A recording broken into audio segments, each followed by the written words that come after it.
Hello viewers, अब हम check करते हैं कि हमारे यस आई एम ईआरपी में एडमिशन सेल में जितने भी स्टूडेंट्स हमने एडमिशन लिया है उनका रिपोर्ट हमें कैसे चेक करना है।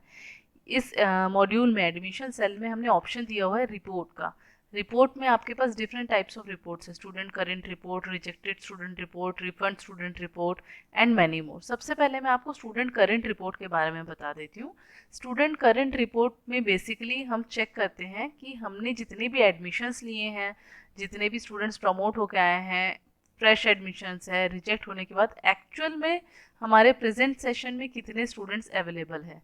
इसमें आपके पास डिफरेंट क्राइटेरिया दिया हुआ है कि आप इसे बाय कोर्स भी सिलेक्ट कर सकते हैं, बाय क्लास भी सिलेक्ट कर सकते हैं। मान लीजिए आपको सिर्फ क्लास 1 के स्टूडेंट्स देखना है तो आप वो भी कर सकते हैं। बाय सेक्शन वाइज भी फिल्टर कर सकते हैं, religion wise, caste wise, admission type आपके बीपीएल स्टूडेंट्स निकालना है, रेगुलर निकालना है, प्रोविजनल निकालना है, या फिर सिर्फ ओल्ड एडमिशन निकालना है कि न्यू एडमिशन, जेंडर वाइज।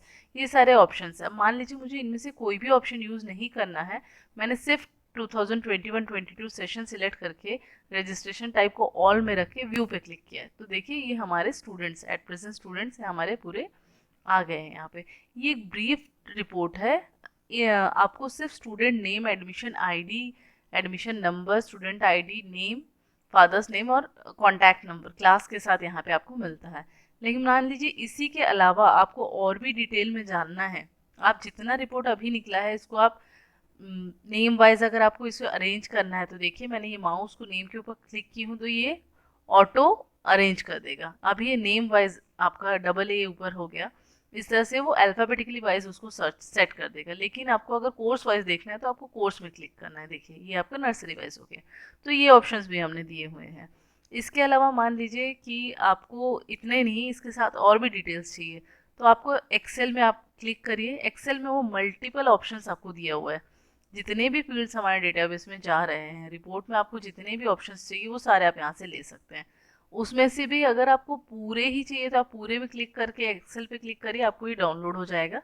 लेकिन मान लीजिए पूरे नहीं चाहिए मुझे, सिर्फ admission number, admission date, student name and father name, ये 4 चीज़ें चाहिए along with phone number and address. ठीक है, इतने चीज़ें चाहिए। और यहाँ पे आप लोगों के यहाँ पे मान लीजिए स्टूडेंट डिपार्टमेंट अलग रिपोर्ट्स निकालते हैं, टीचर्स अलग रिपोर्ट निकालते हैं। Student department that means admission department का वर्क है कि वो वीकली बेसिस पे रिपोर्ट्स निकालते हैं अलग अलग स्टूडेंट के, अलग अलग क्लास के, लेकिन उसमें फील्ड्स फिक्स है उनका, admission number, admission date, student name, father's name, address and phone number. तो वो अपने फॉर्मेट को सेव करेंगे, सेव फॉर्मेट। तो ये यहाँ पे आप एडमिशन डिपार्टमेंट रिपोर्ट 1, इस तरह से आप अपने डिपार्टमेंट वाइज अपने रिपोर्ट का, जो कि आप नेक्स्ट टाइम आएंगे तो ये आपको बस अपना वाला रिपोर्ट सिलेक्ट कर लेना है और उसे डाउनलोड कर लेना है। सेव एक्सेल फॉर्मेट कर दिए, सेव हो गया। अब आपको कौन सा चाहिए यहाँ पे आप दोबारा क्लोज करके निकालेंगे, फॉर्मेट सेव सक्सेसफुली, ओके हो गया। मान लीजिए आपको एक्सेल निकालना है, यहाँ पे फिर से क्लिक करिए, हमने ऊपर ऑप्शन दिया हुआ है। अब यहाँ पे आपने जो फॉर्मेट अपने नाम से सेव किया है वो आप उसको मल्टीपल टाइम्स अब आप यूज़ कर सकते हैं। बार बार आपको चेकबॉक्स में क्लिक करने की ज़रूरत नहीं है। आप अपना एडमिशन डिपार्टमेंट रिपोर्ट सिलेक्ट कर लीजिए। ये ऑप्शन हमने इसलिए दिया है कि फ़ीस के डिपार्टमेंट में अलग अलग रिक्वायरमेंट रहती है। उनको चाहिए होता है कि लास्ट एडमिशन डेट और student name along with address, mobile number, email ID, जो भी एडिशनल डिटेल्स चाहिए होते हैं उसके साथ।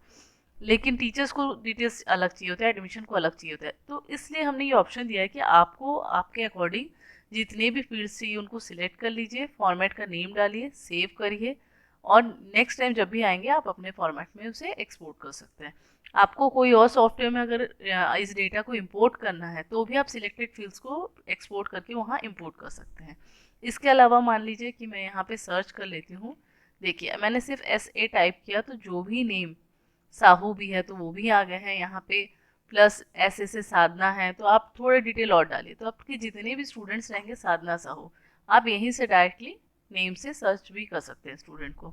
अगर आपको साधना साहू का नेम पेरेंट्स नहीं बता रहे हैं, एडमिशन नंबर बता रहे हैं कि स्टूडेंट आईडी बता रहे हैं, तब तो आप बाय एडमिशन नंबर और स्टूडेंट आईडी भी कर सकते हैं। यहाँ पे आपको डालना रहेगा और यहाँ से आप डायरेक्टली सर्च कर सकते हैं। तो ये सारे फीचर्स हमारे अवेलेबल है स्टूडेंट करेंट रिपोर्ट में। ठीक है, अब मान लीजिए मुझे देखना है कि रिजेक्टेड स्टूडेंट रिपोर्ट क्या है। Just a second. तो यहाँ पे जो स्टूडेंट्स को हमने एडमिशन के टाइम पे प्रोस्पेक्टस या फिर एडमिशन फॉर्म से रिजेक्ट कर दिया था इंडिविजुअली, यहाँ पे हमने रिजेक्शन का ऑप्शन आपको बताया था स्टूडेंट कन्फर्म में 10-1। आपने अगर पहले के वीडियोस नहीं देखे हैं तो आप पर्टिकुलरली इस मॉड्यूल के अंदर जाके उसके वीडियो ट्यूटोरियल लिंक में क्लिक करेंगे तो आपको पता चल जाएगा कि स्टूडेंट कन्फर्मेशन किस लिए यूज़ होता है। मान लीजिए आपने किसी भी रीज़न वाइज रिजेक्टेड स्टूडेंट्स का लिस्ट देखना है तो आप यहाँ पे व्यू पे क्लिक करेंगे तो दिख जाएगा कि रमैया स्टूडेंट को हमने नर्सरी ए से रिजेक्ट किया, दैट मीन्स उसका एडमिशन कैंसिल हो चुका है। तो ये वर्क आता है हमें रिजेक्टेड स्टूडेंट रिपोर्ट्स का।